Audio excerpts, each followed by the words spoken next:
No one, of course, should be surprised about the USGA screwing up once more with the second men's major of the season, and I will get to that.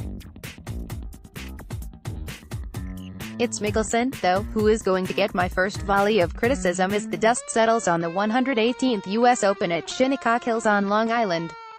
Like many others I'd imagine, I still can't really believe the American, such a popular figure in the game with fans in particular, admitted he deliberately hit a moving ball in Saturday's third round to gain an advantage. A badly overhit putt was about to roll off the green at the 13th hole, and every replay of that astonishing episode has made my blood boil. It might have been different if it had been a moment of madness caused by a rush of blood to the head. It wasn't, though.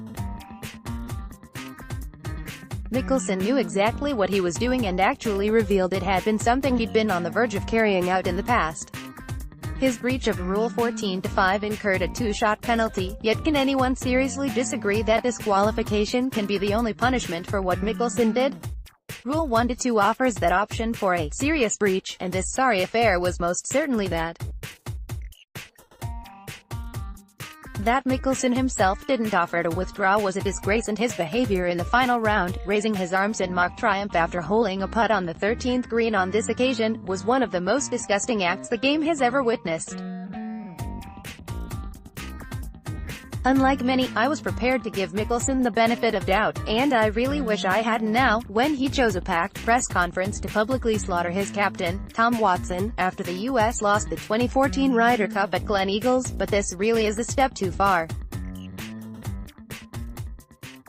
He was disrespectful to his fellow players. He was disrespectful to the game. He should have been remorseful on Sunday instead of appearing to stick two fingers up to everyone else.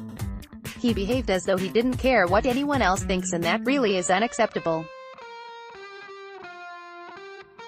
Just imagine what a joke it would be if every player, both in the amateur and professional games, set out from now on with Mickelson's mentality of trying to save the odd shot here or there if a ball was heading towards either a bunker or a hazard. It would make golf a laughingstock, which is why Mickelson has a responsibility to admit, having had time to reflect, that he was out of order. The episode, of course, probably wouldn't have happened if those bungling buffoons at the USGA hadn't cocked up the course setup on Saturday, when a number of pin positions were simply ridiculous in conditions that were hard and fast. The consequence, I'm afraid, was unwatchable golf. Yes, I get that some people seem to take perverse enjoyment out of seeing the game's top players finding things way more difficult than they are used to on a week-to-week basis, but no way is it good for the game as a spectacle to a worldwide audience for good shots to be severely punished, as was the case here.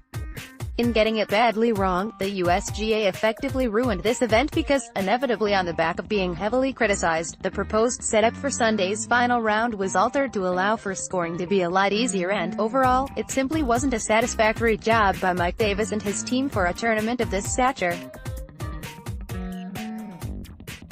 This simply can't keep happening because it really is detrimental to the game, both in terms of making it a spectacle that excites and energizes those who already play and watch golf, and also attracting newcomers to the sport.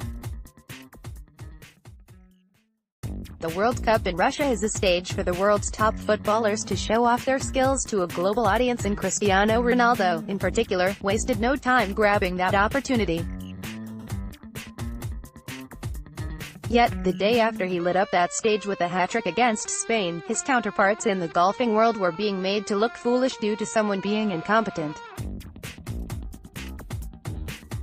Yes, June 16, 2018, truly was one of golf's darkest days, and, not for the first time in recent years, it's over to the R.